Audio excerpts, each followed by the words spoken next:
जय श्री कृष्णा। राधे राधे दोस्तों। आशा करती हूँ कि लड्डू गोपाल की कृपा से आप सब स्वस्थ होंगे और सुखी होंगे। दोस्तों, आप भी ज़रूर बाल गोपाल की सेवा करते होंगे, उनकी भक्ति करते होंगे और ज़रूर आपने बाल गोपाल से कोई संबंध बनाया होगा। उन्हें या तो अपना सखा माना होगा या पुत्र माना होगा, भाई या मित्र, कुछ भी ज़रूर मानकर उनकी सेवा की होगी, क्योंकि लड्डू गोपाल की सेवा में भाग की ही प्रधानता होती है। दोस्तों, आज मैं एक ऐसे भक्त की आपको सच्ची घटना सुनाने जा रही हूँ जिसकी कोई भी संतान नहीं थी और उसने बाल गोपाल को ही अपना पुत्र माना। आज मैं आपको सच्ची कहानी सुनाने जा रही हूँ रमा जी की। रमा जी निसंतान थी, उनकी कोई भी संतान नहीं थी और उन्होंने लड्डू गोपाल को अपना बेटा माना था। लेकिन रमा जी बताती हैं कि जिस दिन से उन्होंने लड्डू गोपाल को अपना बेटा माना, उस दिन से ही उनके जीवन में इतनी सारी चुनौतियां आने लगी जिसका जिक्र भी करना बहुत मुश्किल है। रमा जी बताती हैं, जिस दिन बाल गोपाल को मैंने अपना पुत्र स्वीकारा और माँ के भाव से मैंने उनकी सेवा करनी शुरू की, मेरे जीवन में जैसे भूचाल सा आ गया। रमा जी बताती हैं कि पहले उनका जीवन फिर भी बहुत सरल था, सब कुछ बहुत ही अच्छा चल रहा था। लेकिन जिस दिन से वे लड्डू गोपाल को अपने घर लेकर आई और उनसे पुत्र का भाव बनाकर, पुत्र जैसा संबंध बनाकर उनकी सेवा पूजा शुरू की, उस दिन से मानो उनके जीवन में सारी प्रतिकूलता आनी शुरू हो गई। उनकी इतनी ज़्यादा परीक्षाएं होने लगी जिसकी कोई सीमा ही नहीं। रमा जी पूरी तरह से टूट गई और अंत में उन्होंने इस बात को मान लिया कि लड्डू गोपाल को कभी भी अपना पुत्र बनाना आसान नहीं। लड्डू गोपाल को पुत्र बनाने में बहुत सारी चुनौतियां सामने आती हैं। दोस्तों, रमा जी बताती हैं कि उनके विवाह के कुछ महीने के बाद से ही उनके ससुराल में उनके पति और उनके सभी रिश्तेदार उनसे की उम्मीद करने लगे कि वे जल्दी से एक बच्चे को जन्म दें। और उनकी भी कहीं ना कहीं इच्छा थी माँ बनने की। वो भी चाहती थी कि वो एक प्यारे नन्हे से बच्चे को जन्म दे, वो बेटी हो या फिर बेटा, इससे कोई भी फर्क नहीं पड़ता। लेकिन आश्चर्य की बात तो दोस्तों तब हुई जब रमा जी के विवाह को 6 वर्ष बीत गए और वो अभी तक माँ नहीं बन पाई थी। उनकी सारी उम्मीदों पर पानी फिर गया। घर में उनसे सभी नाराज़ रहने लगे। जब कोई दुख में डूबता है दोस्तों, तो सबसे पहले उसके अपने ही उसका साथ छोड़ते हैं। ऐसा ही कुछ रमा के भी साथ हुआ। रमा अब अपने घर में बाँझ कहकर पुकारी जाने लगी, क्योंकि उसकी कोई भी संतान नहीं थी। रमा बच्चों से बहुत प्रेम करती थी। उसके मायके और उसके ससुराल में जो भी छोटे बच्चे थे, वे सब से बहुत ज़्यादा जुड़ी हुई थी।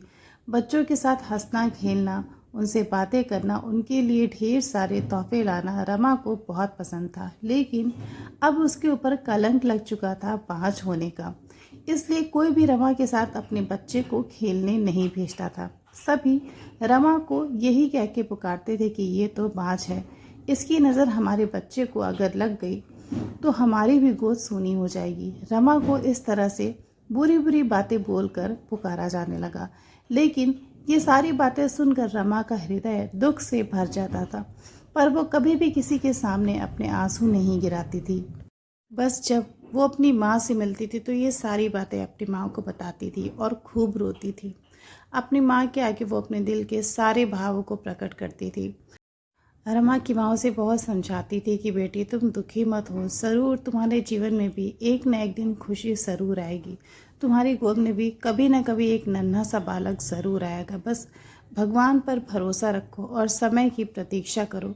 लेकिन रमा अंदर से बहुत ज़्यादा टूट चुकी थी, क्योंकि उसे सबके सामने प्रताड़ित किया जाता था। उसके सबके सामने उसके सगे संबंधी बाँझ कहकर पुकारते थे। और दोस्तों, आप समझ सकते हैं, अगर किसी स्त्री को जिसकी कोई भी संतान ना हो, सबके सामने बाँझ कहकर पुकारना, उस पर क्या बीतेगी, ये तो सिर्फ वो ही समझ सकती है जिसके ऊपर ये सब बीतेगी।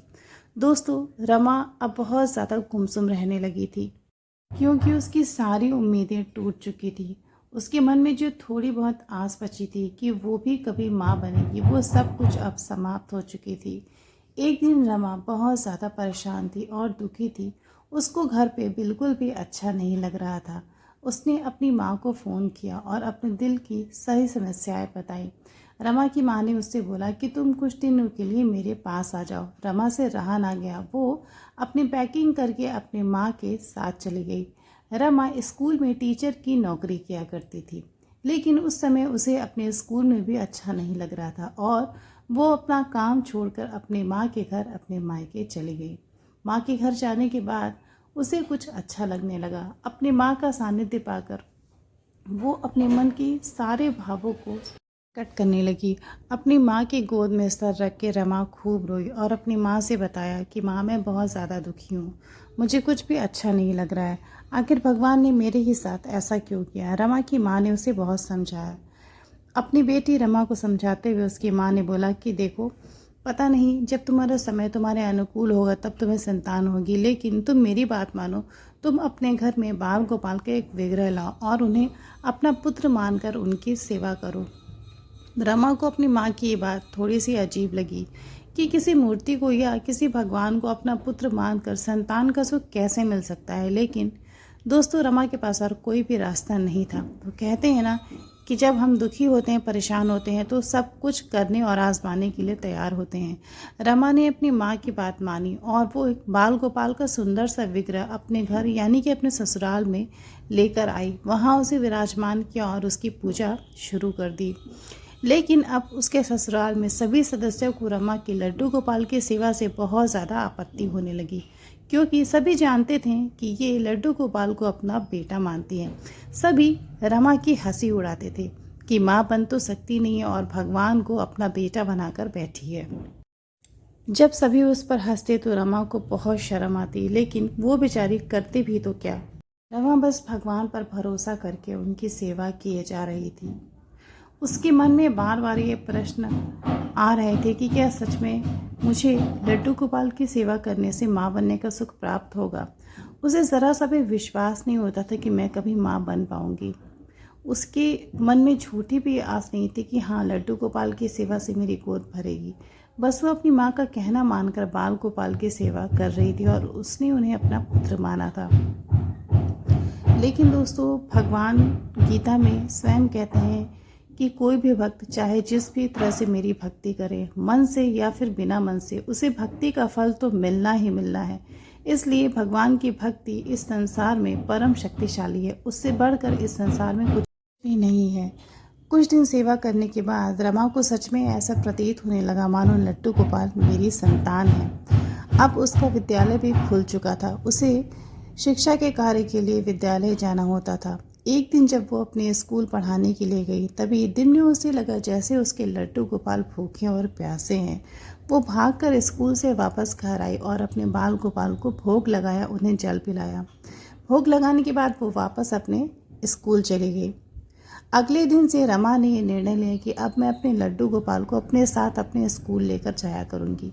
भले ही वहाँ मुझे बच्चों को पढ़ाने में समस्या तो आएगी, लेकिन मैं अपने बाल गोपाल को, अपने बेटे को, अपने पुत्र को यहाँ इस अकेले घर में नहीं छोड़ सकती। उसके इस निर्णय पर रमा की सास बहुत ज़्यादा नाराज़ हुई और उसे बहुत खरी खोटी सुनाई, उल्टा सीधा बोला और ढेर सारी गालियाँ दी।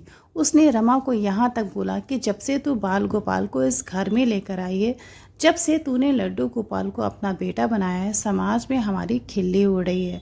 सब हमें उल्टी सीधी बातें बोलते हैं कि इसकी बहू तो बांझ है और लड्डू गोपाल को अपना बेटा मानती है। क्या ऐसा संभव है? भगवान कभी किसी के बेटे हो सकते हैं? तब तो मैं भी भगवान को अपना बेटा बना लूं और मुझे किसी की ज़रूरत ही ना पड़े। रमा अपने सास की सारी उल्टे सीधे ताने सुनती रही, लेकिन वो किसी की बात नहीं मानी और अगले दिन से बाल गोपाल को अपने साथ अपने स्कूल लेकर जाने लगी।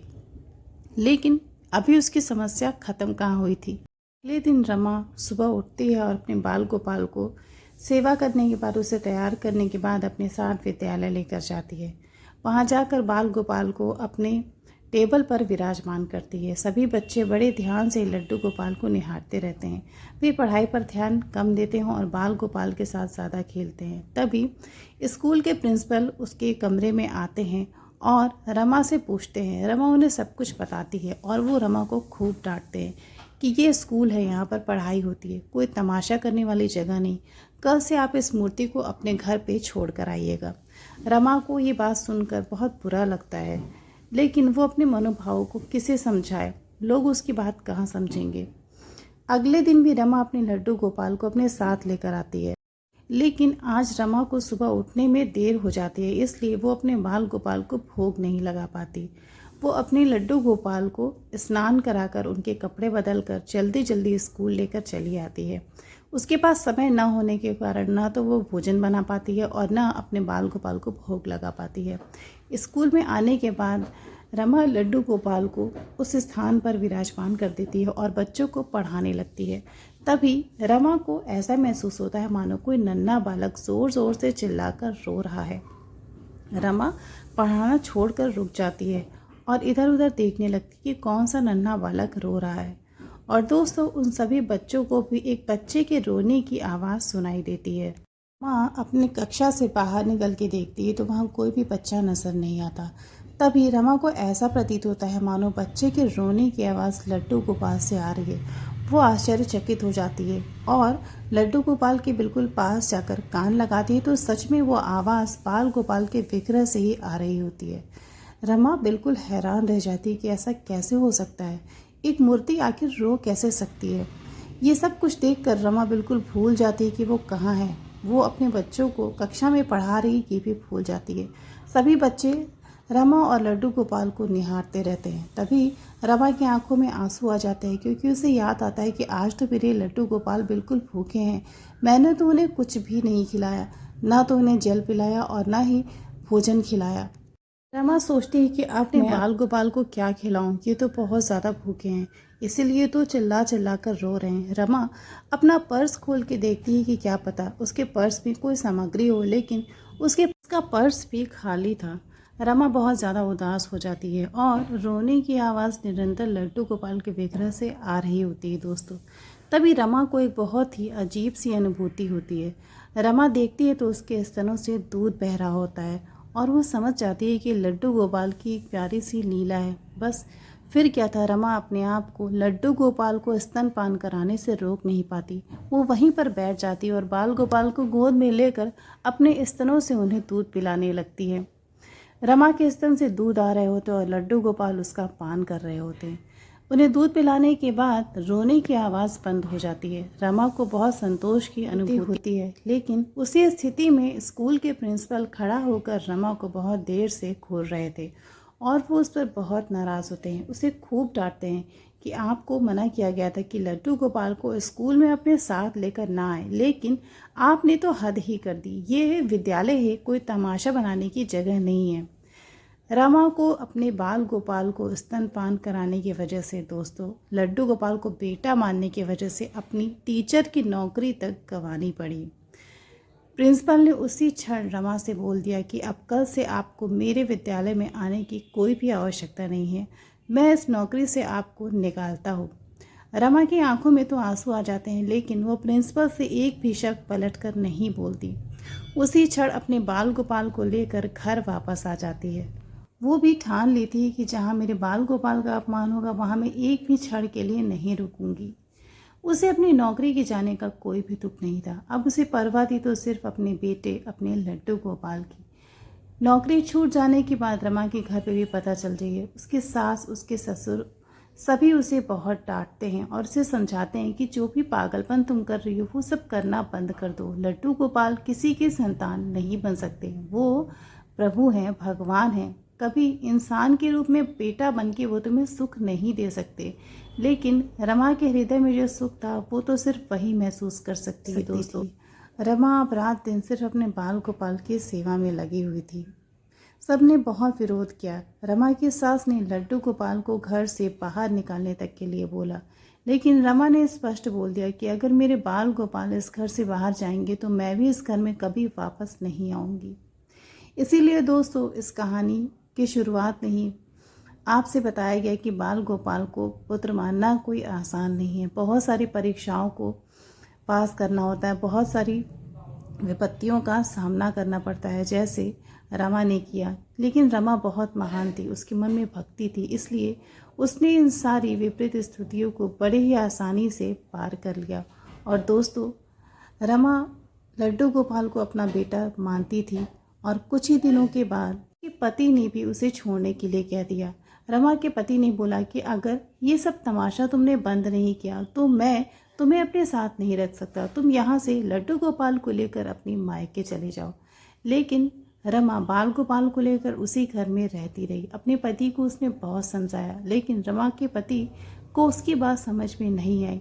रमा तमाम उल्टी सीधी बातें सुनकर, प्रताड़नाएं सहकर बाल गोपाल की सेवा करती रही दोस्तों। और एक दिन वो समय आया रमा के विवाह, जब रमा अपने विवाह के 10 वर्ष के बाद बाल गोपाल की कृपा से गर्भवती हो गई, जो कि बिल्कुल भी असंभव था। उसके विवाह को 10 वर्ष हो चुके थे।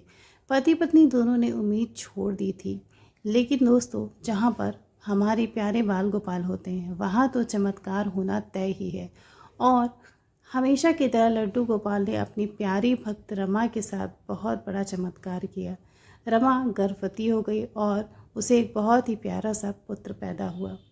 अब तो रमा का जीवन खुशियों से भर गया। उसके पास 2 बेटे हो गए। पहले उसके बाल गोपाल और छोटा उसका अपना बेटा जिसे उसने जन्म दिया था। दोस्तों, रमा ने बहुत कष्ट सहे, लेकिन उसने प्रभु का साथ कभी नहीं छोड़ा। उसकी जगह शायद कोई और होता तो इतनी पीड़ा न झेल पाता। इसलिए भक्ति करना ठानना तो बहुत आसान होता है, लेकिन उसे पार करना बहुत ही ज़्यादा मुश्किल। लेकिन दोस्तों, अगर हमारे मन में प्रभु के लिए अटूट निष्ठा होती है तो हम कोई भी सागर ज़रूर पार कर जाएंगे। दोस्तों, रमा के जीवन में घटी इस सच्ची घटना को ज़रूर भक्तों के साथ शेयर करिएगा, ताकि वो भी लड्डू गोपाल की इस सुंदर लीला को सुने और उसका आनंद ले। और ऐसे ही और ढेर सारी प्यारी लीलाओं का आस्वादन करने के लिए मेरे चैनल को ज़रूर सब्सक्राइब करिएगा। जय श्री राधे।